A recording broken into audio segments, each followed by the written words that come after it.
Así comienza Charlas Charletas, el programa radial dedicado a la literatura, las artes, las ciencias y algo más. Conducen Héctor Carlos Reis y Carlos Alberto Riquetti. Tengan ustedes muy buenas noches, bienvenidos a una nueva edición de Charlas Charletas que se transmite, por supuesto, como siempre, por FM Arcón Cultural y en simultáneo con Conchipa, conchipa.com, las obras de hcreis.blogspot.com, Diario El Politicón de Risaralda, elpoliticón.com y finalmente el suplemento Arcón Cultural, arconcultural.website.com/Colombia. Tenemos, como de costumbre, temas bastante interesantes, aducidos a lo que es la historia, a lo que es la cultura, la ciencia, la pintura, todo lo que tenga que ver con el conocimiento universal. Pero, por supuesto, nadie mejor que Héctor Carlos Reis para que nos diga cuál va a ser el primer tema que vamos a tratar hoy. ¿Cómo le va, Héctor? Muy buenas noches para usted también. Hola, Carlos. Buenas tardes, buenas noches. ¿Cómo están todos los que están escuchando el programa? Supongo que bien. Lo van a pasar bien porque se me ocurre empezar a hablar sobre Leonardo da Vinci. ¿Qué te parece? Como es un tema muy complejo, que esto lo tratemos en varias charlas charletas, pero empecemos con esta, la primera sobre Leonardo da Vinci, destacando cosas originales, interesantes de su personalidad y de su obra. Detalles, sin profundizar en cantidad, sino unos cuantos detalles, pinceladas. ¿Qué te parece, Carlos Alberto? Estoy completamente de acuerdo, Héctor Carlos, que sería interesante resaltar aspectos. De todos modos, también convengamos que la cuestión de Leonardo da Vinci es muy trillada, hay muchas documentales. Es una de las personas que hay entre todos los sabios científicos del mundo entero que han sido de las más estudiadas. Y sí, valdría la pena justamente tocar temas que tengan mucho que ver con las rarezas, y que son muchas en la vida de este gran pintor, escultor, escritor, científico, un hombre que ha hecho verdaderamente malabarismos en su época para subsistir y que ni siquiera de esa manera ha mermado en su producción, la cual continuó prácticamente hasta el momento de morir, allá por 1519, y llorando, quejándose frente al rey de Francia, que estaba bajo su protección, y que le dice precisamente: no me alcanzó la vida para terminar de inventar, para terminar de crear, necesitaba más tiempo y ya no lo tengo porque me estoy muriendo. O sea, qué complejo es el pasar de este hombre oriundo justamente de la ciudad de Vinci, en Italia. Sí, y tenía una característica que se relaciona con lo que estabas diciendo, es que dejaba muchas obras pendientes, inconclusas, muchas obras. Claro, algunas de ellas, para el observador normal, estaban terminadas, pero para él no. Por ejemplo, la famosa Gioconda. Esto es un dato interesante de destacar. La Gioconda él la empezó a pintar alrededor del 1503, 1504, terminó, entre comillas, y luego, cuando fue a Francia los últimos años de su vida, se la llevó consigo a esta obra, no la entregó a quien se le había encomendado. Supuestamente era un personaje, un comerciante de tela, lo llamaban el Giocondo, de ahí que derivó el nombre de la Gioconda, como esposa del Giocondo, que era una mujer muy joven. Esa es una teoría. También hay otras teorías que dicen que la inspiración del cuadro no era esta mujer, pero esto no entremos en detalle de las teorías sobre ese cuadro. Lo que es importante es destacar ese dato, que muchas veces no terminaba las obras. Por ejemplo, un fresco famoso que se le encargó a él y a Miguel Ángel sobre la batalla de Anghiari, y no lo terminó él. Tampoco terminó una estatua, hizo una base en yeso sobre César Borgia, porque él estuvo en 2 o 3 ciudades importantes de Italia y vivió algunos años en cada una de esas ciudades. Y para los señores de cada ciudad, estamos hablando casi de época feudal, él se ofrecía a trabajos. ¿Y cómo se ofrecía? Y como pintor, como músico, como organizador de fiestas, de eventos, como escultor, pero sobre todo se ofrecía, César Borgia le mandó una carta famosa, donde se ofrecía como ingeniero militar para hacer armas sofisticadas. Y este es un tema original de Leonardo. Hay algo que hay que recalcar, Héctor Carlos, que el origen de Leonardo era un origen muy humilde. Él, recordemos que era hijo de un noble que no quiso reconocerlo, prácticamente vivió marginado de su padre. Una cosa, Carlos, el padre no era un noble, era un escribano famoso, un escribano. En la ciudad de Vinci, en Italia, era escribano. No era noble, pero era un hombre que se consideraba prácticamente de la nobleza, porque era un hombre que estaba muy vinculado a trabajar con la nobleza. Era un hombre que tenía una profesión donde la mayoría de la gente no sabía leer ni escribir. Recordemos que solamente la cultura en ese momento se concentraba prácticamente en las abadías, en los conventos, se concentraba en lugares muy especiales, muy académicos, o incluso había nobles, y usted lo sabe muy bien, que no sabían leer ni escribir, sí, y eran nobles. Por supuesto, y eran nobles. O sea, no, el ser noble en esa época no significaba cultura, conocimiento. Había nobles que no sabían ni leer ni escribir, es verdad. Un detalle interesante es que era hijo natural, porque no estaba casado con la madre real. Después, este notario se casó con otra mujer, y esa mujer legal, lo adoptó a Leonardo. O sea, el matrimonio lo adoptaron a Leonardo. Y Leonardo allí tuvo una relación dos madres, la madre biológica y la madre adoptiva, que era la esposa del notario. Y ahí se genera, y permitime, Carlos, te voy a contar esto que posiblemente vos lo sepas, algo muy importante. Es una investigación que hizo Sigmund Freud sobre un cuadro de Leonardo da Vinci, que es La Virgen, Santa Ana y el Niño. Es un cuadro famoso donde están representados estos tres personajes. En la vestimenta de la Virgen, Sigmund Freud, que en realidad no lo descubre él, sino que en una nota del libro Un recuerdo infantil de Leonardo da Vinci, se llama el libro de Sigmund Freud, cuando describe este hecho, en una nota abajo del texto, describe esto y confiesa que eso no lo descubrió Sigmund Freud, sino se lo atribuye a otra persona, a otro autor. Él toma ese dato. ¿Cuál es el dato? Que en la vestimenta aparece como la figura de un ave. Esa ave significa, según Freud, por eso el recuerdo infantil en la vida de Leonardo da Vinci, es que siendo bebé, menos que niño, un milano se le acercó a Leonardo y con el ala le golpeó en la boca. Y él deduce que ese recuerdo infantil le quedó grabado en el inconsciente y lo reveló en esa obra pictórica. Esto puede ser real o puede no ser real, que el recuerdo, o sea que el milano le haya golpeado a Leonardo. Pero lo que sí le quedó a Leonardo, el recuerdo de las dos madres. Por eso dibuja a la Virgen y a Santa Ana, que era la madre de la Virgen María. ¿Qué significa eso? Que estaban representadas las dos madres, la biológica y la adoptiva. Y él, de niño, Leonardo, se llevaba bien con las dos porque iba a visitarla, la madre biológica, que era una aldeana, una chica que no era de la clase social del notario, pero él la iba a visitar y se llevaba bien con las dos. Sí, pero convengamos que también la relación con el padre no era una relación muy fluida.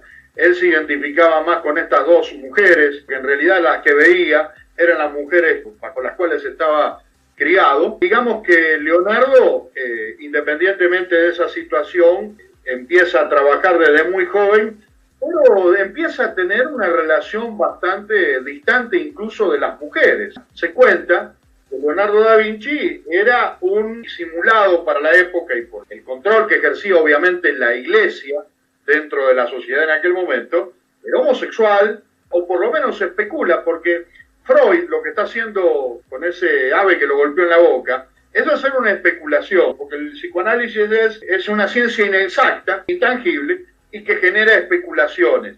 Pero lo que existe en sí son especulaciones sobre que Leonardo era homosexual. Recordemos que él, a todo esto, aunque era muy común en muchos hombres en aquella época, que no había tanta publicidad pornográfica, que no había tanta tentación, salvo los lugares muy determinados, que él había tenido incluso una relación muy importante, no con uno, sino con varios de sus estudiantes, y que uno de los escándalos que él iba a sufrir a raíz de esto iba a forzar una prematura huida de Florencia, Héctor Carlos. En realidad hay mucho de conjetura en eso.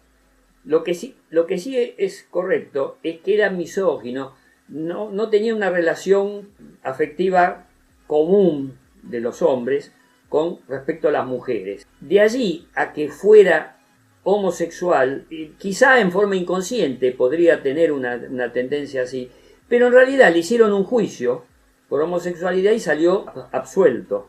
Es decir, no había pruebas de eso, por una denuncia que se hacía en esa época, así anónima. Y es una historia, muchas veces se cita esto como para la memoria de Leonardo, rebajarla un poco, pero lo que sí es correcto, eso lo último que dijiste, en su última época tenía aprendices en su taller y había uno que se llamaba Salai, le decía él, que era un muchacho joven, con el cual tenía una relación tierna. De allí a decir que había relación homosexual es medio difícil, pero era muy cariñoso y tierno con él, lo veía como un hijo. Y este muchacho fue el que después fue heredero de muchas de las obras cuando murió Leonardo. Es decir, hay un poco de fantasía en todo esto. De todas maneras, lo importante en la vida de Leonardo quizá no sería su vida privada. Era un hombre un poco anárquico, porque hacía una cosa, la dejaba, empezaba otra, la dejaba, empezaba otra. Por eso dejó obras inacabadas. Entre ellas la famosa Última Cena, ese fresco, La Última Cena. Era un hombre medio anárquico, hoy en día diríamos anarquista. Pero, no obstante todo eso, era polifacético, es decir, tenía muchas facetas. Todo le interesaba. Era un hombre de cultura. En ese aspecto, me recuerda un poco a cómo sos vos, Carlos Alberto. Salvando la distancia, ¿no? Leonardo da Vinci, estamos hablando de una persona con un talento impresionante, ultra superior, pero hay algo de lo que no me quiero olvidar. Un contemporáneo de él, Michel de Notre Dame, conocido en el mundo entero por sus cuartetas, Nostradamus, fue un hombre que precisamente no tuvo una, sino tuvo dos familias. Pero entre una familia y la otra, entre conocer a una mujer y la otra, tardó 4 años, incluso 4 años durante los cuales él fue célibe. Era muy común que los hombres se mantuvieran célibes hasta una determinada situación, y estaba más difundida la autosatisfacción sexual que lo que sería el disfrute sexual y buscar el placer, como se busca ahora, ¿no? Que sea tanto el hombre como la mujer los que disfruten del acto. Por eso tal vez se habla o se especula con la presunta homosexualidad de Leonardo. Se va a una de las ciudades del norte y lo conoce al famoso rey Ludovico el Moro, que va a ser un hombre que lo va a explotar de una manera descarriada a Leonardo da Vinci, siempre va a tener problemas para pagarle, a regañadientes le va a dar lo que él necesita apenas para poder vivir. De hecho, Leonardo es un hombre que en un momento se exacerba con Ludovico el Moro, pero tenía, obviamente por una cuestión de posición social, tenía que agachar la cabeza y mirar para otro lado. La justicia social era un mito en esa época, no existía. Entonces nos encontramos, claro, me parece que estamos en tiempos parecidos, ¿no? Pero bueno, eso es una cuestión. ¿No? Sí. Exactamente, bueno. Hoy en día también explotan a la gente. Sí, a mí me sonaba como al gaucho o al campesino le decían, qué sé yo, si el patrón te pide que te pongas en 4 patas y ladres, vos ladrás, ¿viste? Una cosa así. Era una cosa de sometimiento al trabajo forzado prácticamente. Y gratuito, sin pagarle, como pasa ahí en el lugar donde vos estás, en Colombia. Se trabaja gratis. Mire, no me deje dar nombre porque, mire, si no los cohetes navideños se van a traducir en bombas incendiarias. Mejor no digamos. No sé, uno no sabe nunca lo que puede pasar, pero redondeando a lo de Da Vinci, antes de ir a nuestra primera pausa del día de hoy, le cuento que Da Vinci empieza a trabajar, de hecho él empieza a proyectar hasta una máquina de volar, algo totalmente impensado y por supuesto que totalmente prohibido por la Inquisición, la Santa Inquisición de la Iglesia Católica, que asociaba el hecho de volar con la brujería. Imagínense, ejecutaban gente que llegaba a tocar novenas menores, ¿cierto? Notas en esa tónica. Se imagina si aparecía de la noche a la mañana un buen personaje, muy inteligente, pero muy pobre además. Imagínense que a los nobles los castigaban por este tipo de cosas. Ni nos imaginemos una persona de pueblo, un ciudadano de a pie, que era considerado prácticamente un esclavo, un sirviente de las oligarquías florentinas, de las oligarquías milanesas,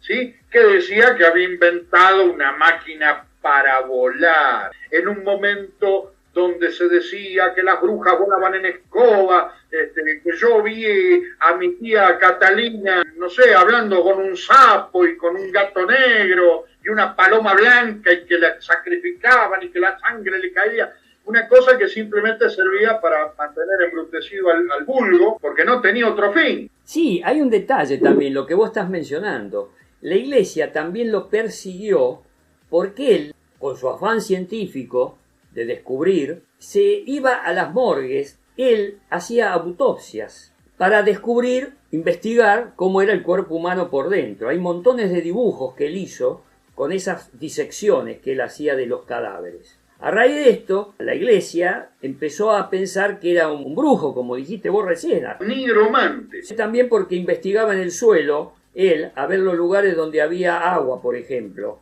Que esos son los nigromantes, los que andan con una varita. Él no andaba con la varita, pero investigaba geológicamente los suelos. Pero quiero terminar el tema de las disecciones que hacía de cadáveres. Al hacer las disecciones, el tipo Leonardo, que era un personaje extraordinario de la cultura humana, es impresionante. Yo soy un apasionado de la vida y la obra de Leonardo da Vinci. Quiero terminar el concepto que él hacía dibujos y está lleno, sus famosas cuadernos de notas, que son como 20 cuadernos de notas, donde él dibujaba. Como no había cámara fotográfica en esa época, no le podía sacar foto a lo que estaba haciendo. Pero un investigador anatómico. De los estudios de anatomía que hacía con las disecciones, él hacía dibujos, que son de una precisión muy grande. Pero hay un dibujo, y este es un detalle, hay un dibujo... Me lo cuenta en el otro bloque y enseguida volvemos. Con Chispa. La mejor escuela de escritores online. Conchispa.com. Con todo acerca de aprender a escribir, comunicación, autores varios, libros, entrevistas y nuestra sección especial, Charlas Charletas. Con Chispa. Porque escribir es la chispa de nuestra existencia. Búscanos en www.conchispa.com o escríbanos a conchispa.com@gmail.com. Conchispa.com. Donde las letras son la huella de nuestro paso por la vida.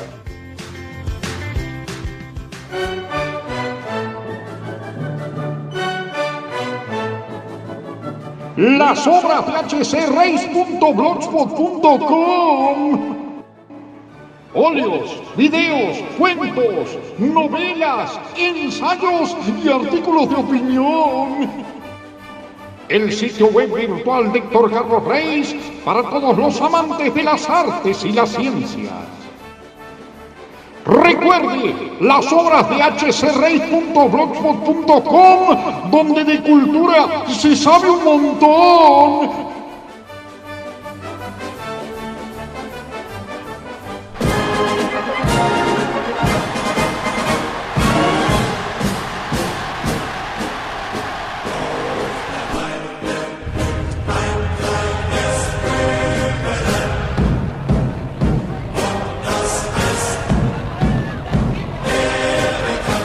Otoño de 1937. El coronel Klaus Milchonen y el mariscal de campo Otto von Reis hacen su ingreso en la Cancillería del Reich y posan para la prensa. Charlas Charletas. todos los miércoles después del mediodía, por FM Arcón Cultural, en simultáneo con Conchispa, conchispa.com, las obras de hcreis.blogspot.com, diario El Politicón de Risaralda, elpoliticón.com, y arconcultural.wixsite.com/Colombia.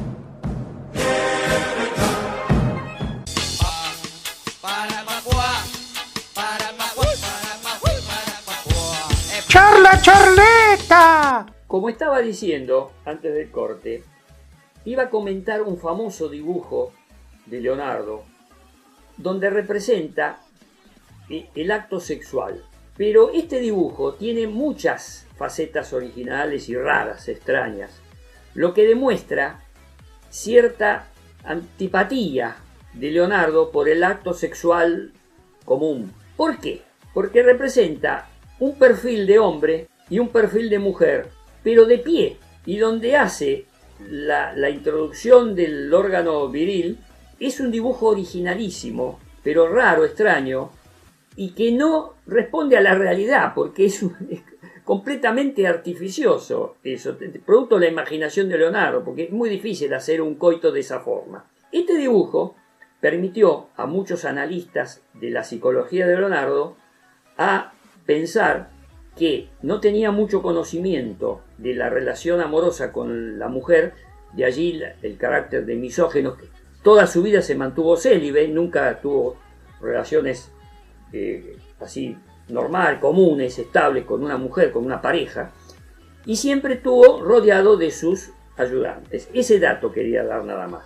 También hay muchos dibujos, hablando de los dibujos de Leonardo, y aquí también vos podés completarlo, sobre tanques de guerra, sobre máquinas, sobre helicópteros, sobre paracaídas, y a vos, Carlos Alberto, podés completar esos dibujos. Yo lo que quería hacer era mencionar un bocadillo a colación de lo que estaba diciendo usted antes, y es justamente que en aquellas épocas, ¿sí?, incluso en la antigüedad, el cuerpo de la mujer se consideraba algo impuro, algo sucio.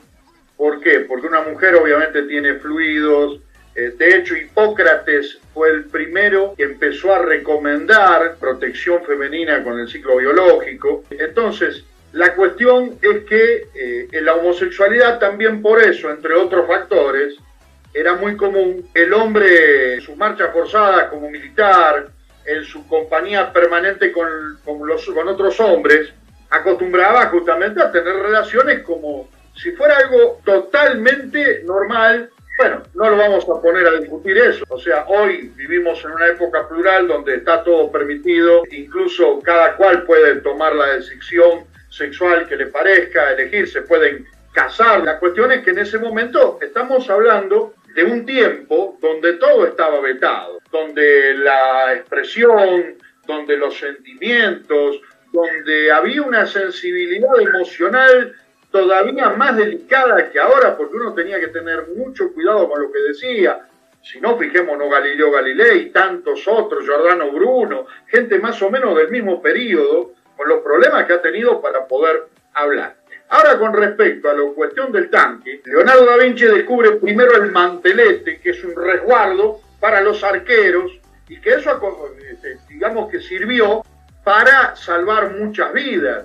Y hay muchos proyectos que se terminaron desarrollando, primero de la mano del escritor francés Julio Verne, y después se terminaron llevando a la realidad. El aeroplano, el submarino, ¿sí? De hecho, él planificó el submarino para ponerle bombas o explosivos debajo de los barcos, en los cascos, por hombres que se metieran y se sumergieran y lo miraban como si estuviera totalmente de la cabeza, totalmente loco. De hecho, el proyecto finalmente, y usted lo sabe mejor que yo, no fue financiado, Héctor Carlos. ¿Qué te parece si introducimos otro tema? Totalmente de acuerdo, Héctor, lo podemos empezar, lo podemos desarrollar, y yo creo que no va a quedar nada que decir, ni mucho menos títere con cabeza.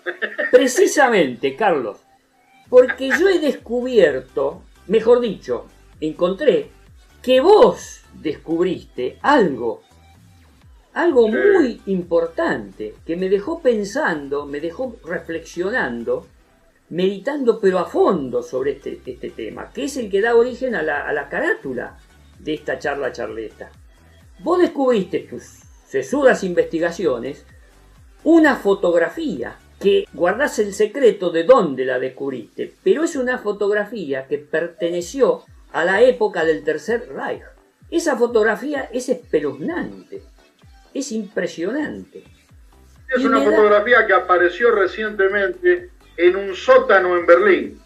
Ah, mira vos. Apareció sepulta en un sótano en Berlín y fue recientemente descubierta por unos científicos suecos que estuvieron haciendo una investigación a pocos metros del búnker Führer, el viejo resguardo donde este líder se ocultaba y sobre todo durante el bombardeo y los últimos días previos a la caída. No, es que justamente me impresionó tanto que empecé a investigar.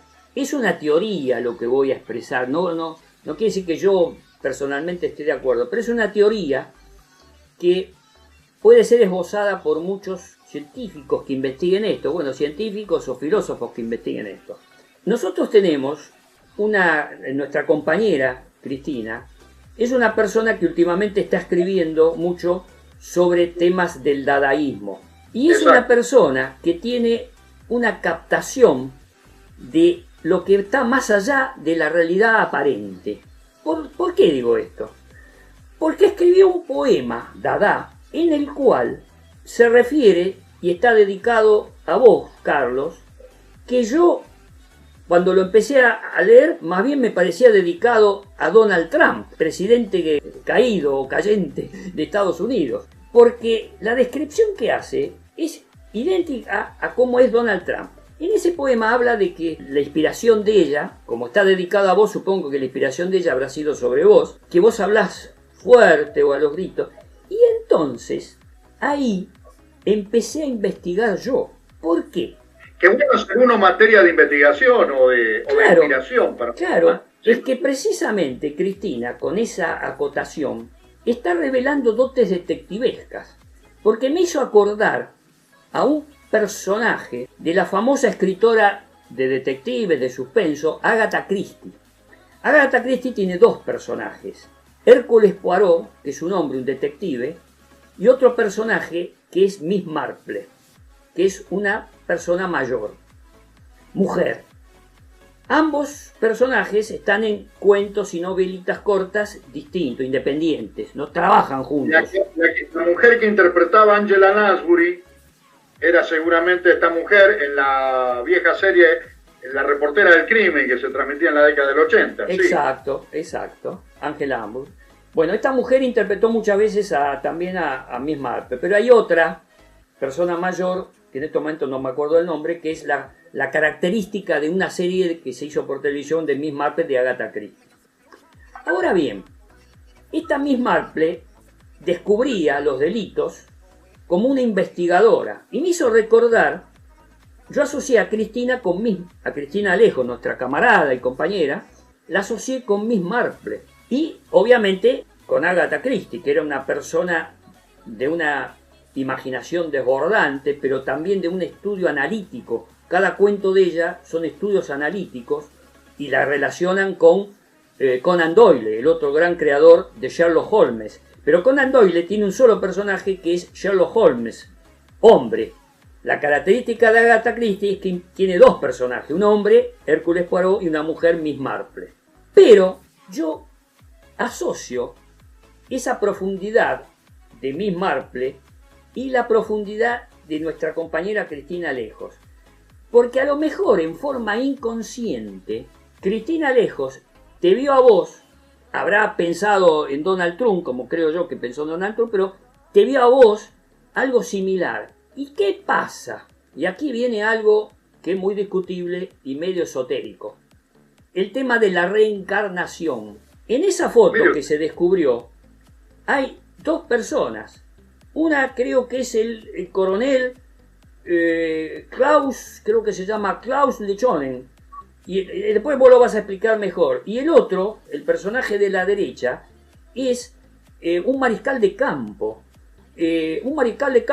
Otto von Reis. Sí, justamente lo que se conoce y lo que se ve en la foto es que están justamente en la vieja Cancillería del Tercer Reich. Se reconoce porque aparte es un sitio histórico que hasta el día de la fecha lo visitan, lo hizo el arquitecto Albert Speer, y en efecto son estas dos personas y está muy bien investigada la cuestión. Recordemos también, y hay que felicitar a Cristina Lejos por su conocimiento en la materia, con respecto a las teorías esotéricas y ocultas que manejaba el Tercer Reich. Recordemos que Hitler mismo era miembro de la famosa sociedad Thule o Thule-Gesellschaft, donde hacían investigaciones esotéricas y que justamente durante el régimen nazi iba a ser muy duramente perseguida, a pesar de ser uno de los pequeños nexos de los cuales despegó finalmente todo el tema del nazismo. Por supuesto, incluso dentro del jefe de la Gestapo, Heinrich Himmler, era a su vez el responsable de la investigación de fenómenos paranormales y sobrenaturales, y reafirmaban la cuestión de la investigación. Por supuesto, se hablaba de que la raza aria era una especie de continuación antropológica de los habitantes de la antigua Atlántida y que la raza aria había sido último eslabón y que se había corrompido en el continente cuando los pocos sobrevivientes pudieron llegar a Europa. Toda una serie de mitos, y obviamente apoyados en las óperas de Wagner y precisamente también, sobre todo en los mitos germánicos. Recordemos que ellos hablan de Arminio, que es uno de los héroes, y lo encienden como un héroe nacional y le dan un sentido esotérico a eso. Pero es impresionante el conocimiento, sobre todo porque ella lo describe como si esta gente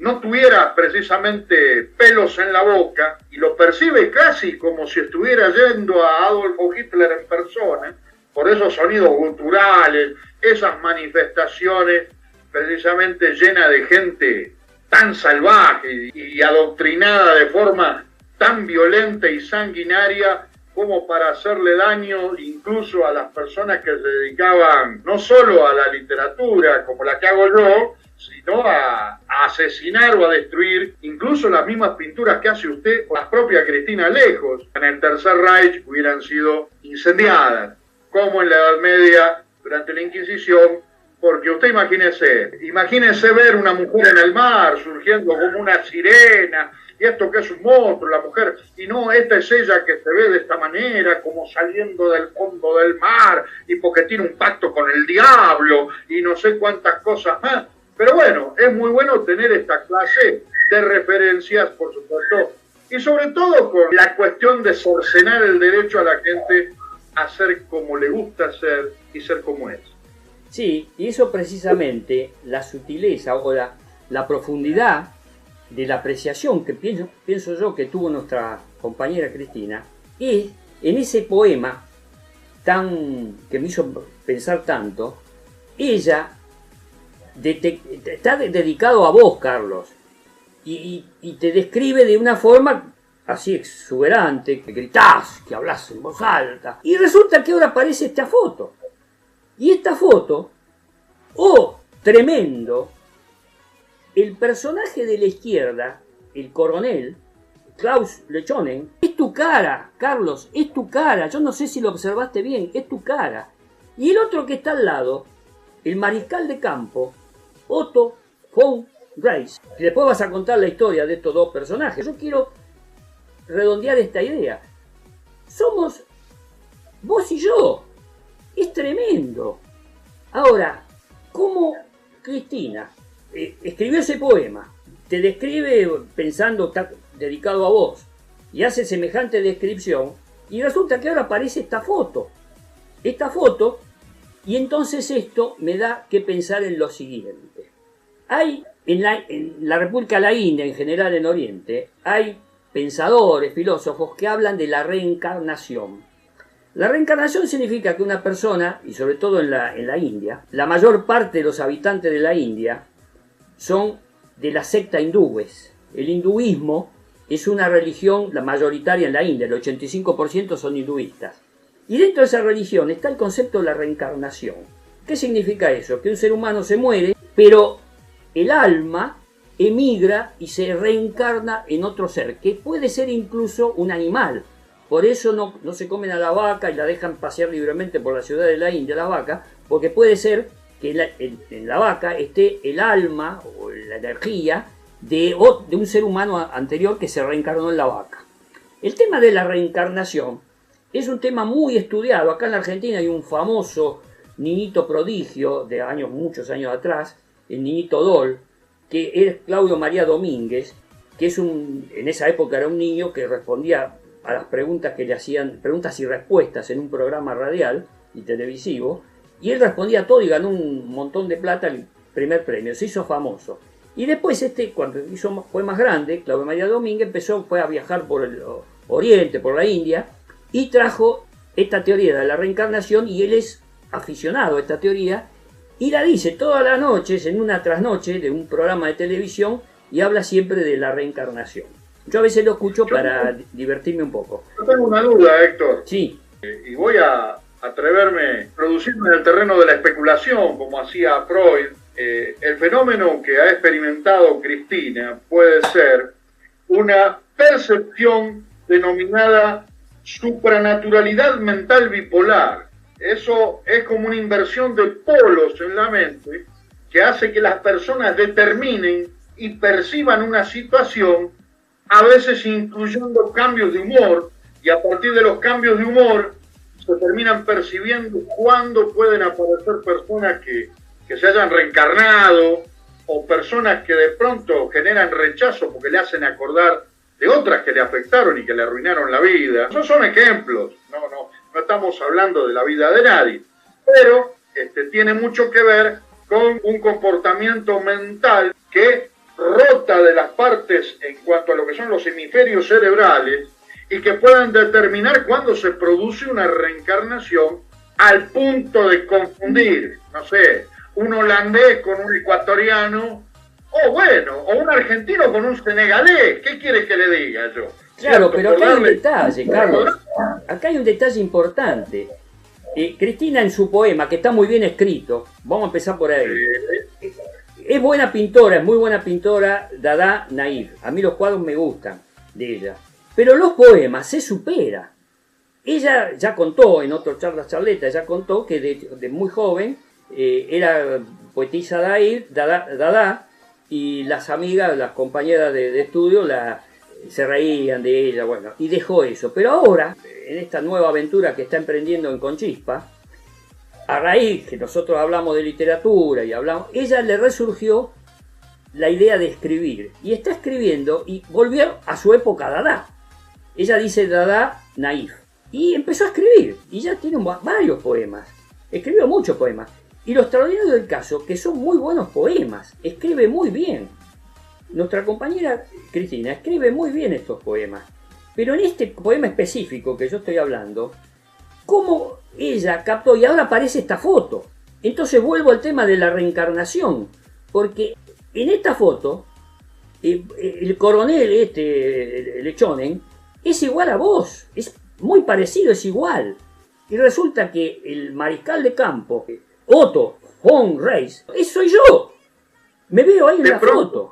Alejo se haya dado cuenta o haya percibido que a partir del trato con nosotros, ella de pronto sienta o perciba que nosotros nos conocemos de otra vida, ¿sí? A pesar que usted no lo crea, que yo de pronto esté un poco más cerca de creerlo de usted, aunque no esté demasiado convencido, ¿sí?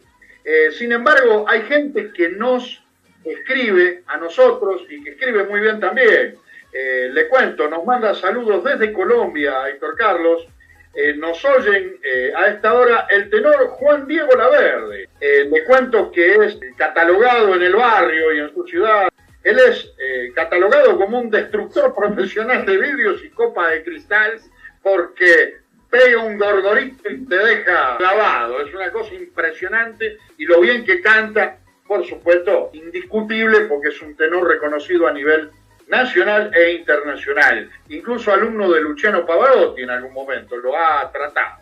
Manuel Ibarra, desde el departamento colombiano del Quindío, alias el Soldado de la Fortuna, también nos escucha una celebridad, el ex futbolista. ¿Quién dijo que los futbolistas no son cultos? El ex lateral Mario Amador Giraldo, que descollara en el Deportivo Independiente de Medellín, Deportivo Pereira, entre otros clubes, por supuesto. Está de más decirlo, pero un especialista en tibia y peroné.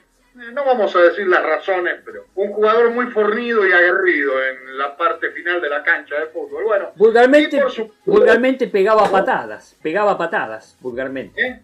Y bueno, usted sabe que allá en Brasil, donde una vez fue a jugar, un relator dijo alguna vez, o más animal que Mario Giraldo. Así dijo, imagínense lo que increíble. Claro. Bueno, la cuestión también que el último que nos manda saludos desde Colombia es Jorge Isaac Palomino Moreno, docente retirado, un hombre culto, muy inteligente, de vocación religiosa, espiritista y licenciado, ya que hablábamos de estos temas tan especiales. Él es licenciado en fenómenos desconcertantes, nos podría incluso asesorar en temas tan difíciles como estos. Le cuento que nos manda saludos, un saludo muy especial también, y le manda saludos a usted, no a mí no me conoce, Zoraida de Afganistán. Mire lo que es.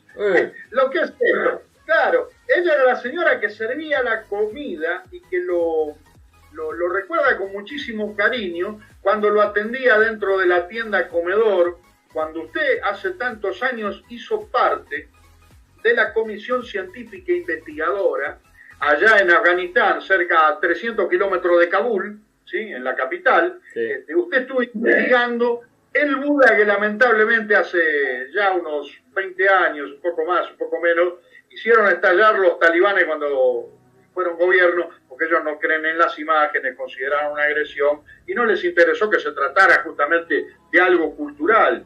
Una obra de arte que destruyeron muy lastimosamente, Héctor Carlos, le cuento. Y la última persona que nos manda saludos desde Argentina, más precisamente de Vicente López, en el norte de la provincia de Buenos Aires, Argentina, es Eva Verónica Ballestero. Ella es dueña de una fábrica de incienso y aromatizadores de ambiente. Vamos a decir el nombre, total no nos va a cobrar, evita la publicidad. Es una fábrica que se llama La Pachulina, 35 años elaborando aromas gratificantes y vapores recreativos. ¿Qué es esto? No, nos va a tener que explicar ella en algún momento. Además de dar clases escolares pedagógicas sobre sus efectos en la mente y el alma humana. O sea que imagínense que hay una suerte de tendencia aromoterapéutica que entra por la mente y acaba supuestamente por el espíritu. Esto sería otro tema bastante interesante de velar. Pero ¿qué les parece si vamos a un corte comercial? Oímos un mensaje y enseguida volvemos en el próximo bloque de Charla Charleta. Me parece bien.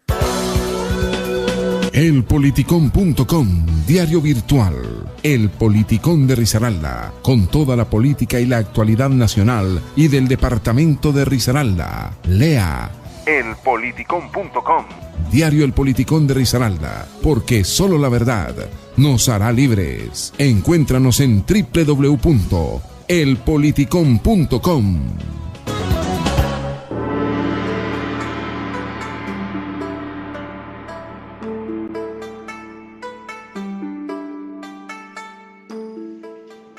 En la milenaria China teníamos a Confucio, pero sin embargo necesitábamos un medio virtual como el Concultural para alcanzar el mismo conocimiento que nos daba maestro. Por eso, como China nos gusta seguir aprendiendo, después de cientos de años, seguir haciendo ceremonia del té con internet, leyendo siempre suplemento al Concultural de Diario Politicón de Risaralda. Lea Arcón Cultural, el suplemento del diario El Politicón de Risaralda, con todo acerca de literatura, historia, cine, escultura, teatro y la actualidad de la cultura del mundo entero. Encuéntralo en arconcultural.wixsite.com/Colombia.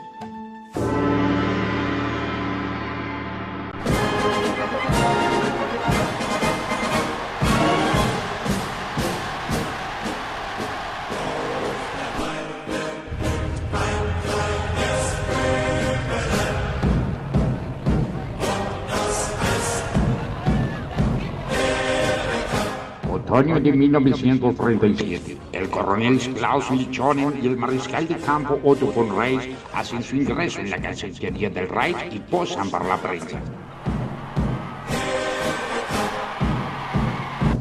Charlas Charletas. Todos los miércoles después del mediodía, por FM Arcón Cultural, en simultáneo con Conchispa, conchispa.com, las obras de hcreis.blogspot.com, diario El Politicón de Risaralda, elpoliticón.com, y arconcultural.wixsite.com/Colombia. Transmite FM Arcón Cultural, en sintonía con lo mejor del Homo Sapiens Sapiens, las artes y las ciencias del mundo entero.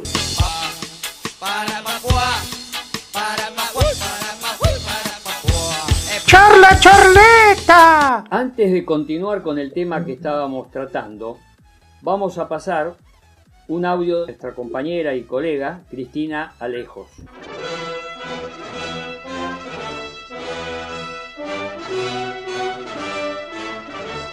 Y estos son los poemas Dada Naif de Cristina Alejos.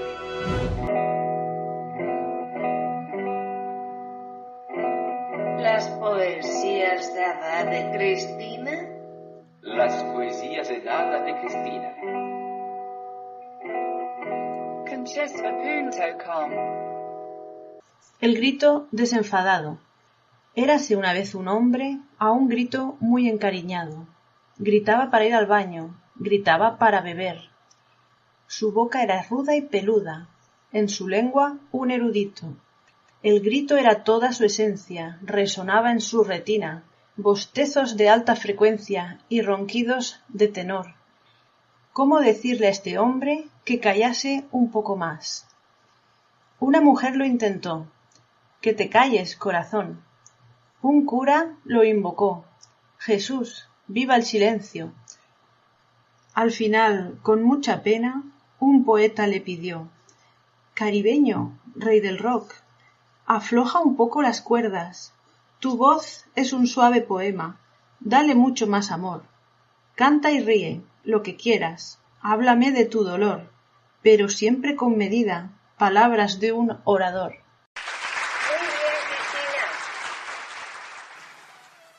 Volvemos nuevamente a esta hora de la noche con Charlas Charletas, que se transmite por FM Arcón Cultural y por supuesto en simultáneo con las obras de hcreis.blogspot.com, conchispa.com, diario El Politicón de Risaralda, elpoliticón.com, suplemento Arcón Cultural, arconcultural.wixsite.com/Colombia. Yo quería decir algo que me llama la atención, me tiene muy ocupado, reflexionando. A ver. Cuando nuestra compañera y camarada Cristina Alejos hace ese poema, que entre paréntesis está muy bien escrito, ella se descubrió como escritora, volvió a redescubrirse, se redescubrió como escritora y poeta, o poetisa, dadaísta. Escribe unos poemas que son espectaculares desde el punto de vista poético, técnico. Pero me llamó la atención que la descripción que hace, lo dedica a vos, la descripción que hace en ese poema, hace la descripción de un personaje que no sos vos, porque yo a vos no te veo así como lo describe el poema. Yo no te veo, la verdad, para mí era Donald Trump que estaba describiendo, pero ella se lo dedica a vos, ella te ve así. ¿Pero por qué te ve así? Porque tiene una percepción ultra, más allá de la normal, de la común que tenemos todos. Por eso que hay mucha... bipolar, claro. Bueno, vos definilo técnicamente como te parezca, pero es una percepción, yo lo llamo intuición, para mí es una intuición, porque ella descubre esos rasgos típicos nazis, porque son rasgos típicos nazis, Trump es medio nazi, y resulta que después de que ella escribe ese poema, aparece esta foto. La aparición de esta foto es posterior. Eso es lo que me llama la atención. Eso es lo que me llama la atención. Yo veo en Cristina una percepción que va con su dadaísmo, profundiza hasta tal nivel que llega a su inconsciente y no sé, habrá tenido también ella alguna reencarnación No sé, Carlos. Bueno, yo creo que de pronto, no sé, puede ser la reencarnación de Juana de Arco, sobre todo por ese dadaísmo fogoso que la lleva a que todo lo que piensa o que toca lo prende fuego, pero yo quiero hablar de quiénes fueron estos dos personajes, Klaus Lechonen y por supuesto el compañero, el que sale en la foto a continuación, que es Otto von der Reis. Bueno, le cuento que se sabe muy poco de la vida de este coronel Lechonen. La cuestión es que al parecer estaba escapando de Berlín cuando estaba todo perdido y un obús soviético dio de lleno en la humanidad de este hombre, prácticamente lo pulverizó. Cuando se reconstruyó Berlín se encontraron los restos. Estoy hablando hace, obviamente, muchísimos años, ¿sí? Estamos hablando en la década del 60, se hizo una construcción y se hallaron los restos. En cuanto a Otto von der Reis, dicen que huyó a la Argentina, que se refugió en la provincia de Santa Fe durante muchos años, pero que terminó viviendo finalmente en Brasil hasta fallecer allá por 1978 en el Cerro Pan do Javão, allá en Brasil, donde encontraron los restos. Finalmente no había nada que hacer porque el hombre murió impune, como tantos otros jerarcas. Incluso se supo finalmente que este hombre había estado al frente de un campo de concentración en el norte de Polonia, ¿sí? Que había participado de la invasión rusa, que había asesinado muchas personas inocentes, por supuesto, a las cuales le rendimos de paso nuestro tributo a la comunidad judía. Hace muy poquito creo que ellos estuvieron de aniversario y queremos saludarlos con muchísimo cariño. Pero volviendo al tema, es impresionante justamente haber sacado en el día de hoy ese tipo de deducciones. Otra vez el bendito teléfono. ¿Quién nos llama? El teléfono cultural, Héctor. ¿Quién nos está llamando en este momento? ¿Qué les parece? Siempre nos agarran en los cierres. Señores, ¿cuánto quieren que nos demoremos? Qué barbaridad. ¿Cuánto quiere? ¿Quién nos está llamando a esta hora? A ver, déjeme que lo atiendo. Sí, atendé. No tenemos para pagar secretaria, tengo que atender yo, obvio. Sí, Una cosa lógico. Es la verdad. ¿Cómo están todos ustedes, señores de la Charleta? Héctor Carlos, ¿cómo está usted? Yo estoy bien. ¿Y de dónde llama usted? Precisamente estoy llamando de la zona de Nuremberg. Alemania. Sí, señor. Le habla Hans von Hammerland, hombre que conoce mucho de tema de Segunda Guerra Mundial. Tengo mucha, por supuesto, mucha documentación interesante e importante que a usted puede servir para el programa Charlatán. Sí. Cuéntenos, por favor, cuéntenos todo lo que sepa. Esa foto es una reproducción que yo encontré dentro del baúl de abuelito, que fue parte del gobierno alemán en aquel momento. Obviamente nosotros nos hemos vuelto una familia muy democrática. Con el paso de los años somos gente que oficiamos la voluntad del pueblo alemán y queremos justamente que la gente se pueda educar y por supuesto pueda comer su buen vaso de leche con su salchicha, su chucrut y poder comprender la cultura abiertamente, no sin un buen vaso de cerveza, como distracción por supuesto. ¿Usted me comprende, Héctor Carlos? Sí. No, yo lo comprendo perfectamente. Por supuesto, Héctor Carlos Reis lo escucha con muchísima atención. Sí. Y por supuesto quiere hacerle algunas preguntas, algunas precisiones bastante importantes. Por supuesto, que haga la pregunta que quiera. Yo no tengo secretos. Yo le respondo todo. Así que usted entonces tiene una copia de esa foto que descubrieron. Es importantísimo porque uno de los personajes de la foto es idéntico a mí, es muy parecido. Es como si fuera yo. Y el otro se parece a mi compañero y camarada Carlos Alberto. Eso es lo sorprendente. Abuelito era en aquella época era hombre ministro de la recolección de basura en Ciudad de Hamburgo. Y abuelo conocía a toda esa gente, a Coronel son en que usted habla, lo conocía, hombre de muy mal carácter, hombre sucio, tenía mucho olor, nunca bañaba, tenía uniforme sucio, era hombre muy malo, hombre abusador, era un hombre explotador, hombre muy malo. En cambio, digamos que Mariscal de Campo, ¿cómo era que se llamaba? A ver, ¿cómo era? Se llamaba Otto von der Rhein. Ahora lo recuerdo por charla de abuelito, tenía recuerdo. Sí. Hombre que después en juicio de Nuremberg pudo escapar a juicio, no sé, como ha hecho, estuvo en provincia de Santa Fe, ahí creando un museo de arte ecológico en zona San Lorenzo, grande de Baigurria. Ya, claro. Pero entonces, permítame. Ropando Japón, en Brasil, escapando de justicia, pero yo recuerdo como un hombre muy refinado, hombre muy especial, no conocerme, pero hombre conocido de abuelito. Pero es sorprendente lo que usted está contando. En esa época nadie podía decir que no. Hombre que decía que no, iba a campo de concentración. Abuelito no era ningún nazi, hombre absolutamente decente, hombre que comía con cuchillo de plata y había sido incluso asistente personal del Kaiser Wilhelm. Sorprendente, amigo, pero los datos que usted nos da reafirman la hipótesis del descubrimiento de esta foto. Es extraordinario.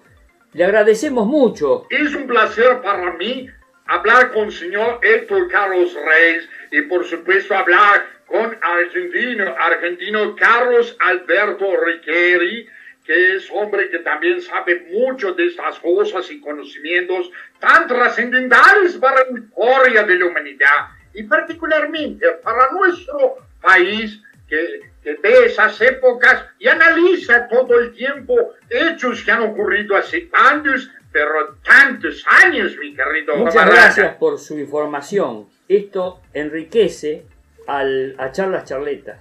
Es una información muy, muy importante. Muchísimas gracias. Ahora me toca despedirme de usted.